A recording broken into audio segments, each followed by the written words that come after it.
So, now see here we have done Gauss law in electrostatics, where it was there the total electric flux through any closed surface was equal to 1 upon epsilon naught times the net charge enclosed by the surface. Similarly, we have to discuss here the Gauss law in magnetism. So, now see here there is a magnetic field lines here and there is a surface. If I have assumed a small area element of area delta S, whose area vector is this side and the angle between area vector and magnetic field is theta, then we can write magnetic flux through this small area element here phi b is equal to B dot delta S. So, according to this law, the net magnetic flux through any closed surface is 0.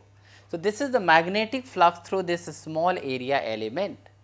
If you get the magnetic flux through this whole area, that you can sum all these magnetic flux over the surface, you will be getting total magnetic fluxes here, that is sum of all the surfaces here B dot delta S, and that is equal to 0.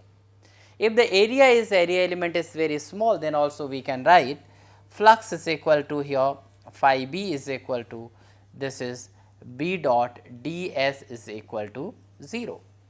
So, this is the Gauss theorem in magnetism, and see this is very important concept. By using this Gauss theorem, it can be established that the monopoles of the magnets do not exist. It means you cannot get the same single pole of the magnet. Like a north pole you cannot separate, always you will be getting in pairs, and the pairs of the unlike poles having the equal and opposite pole strengths. So, these are the things which are established by using this Gauss law in magnetism.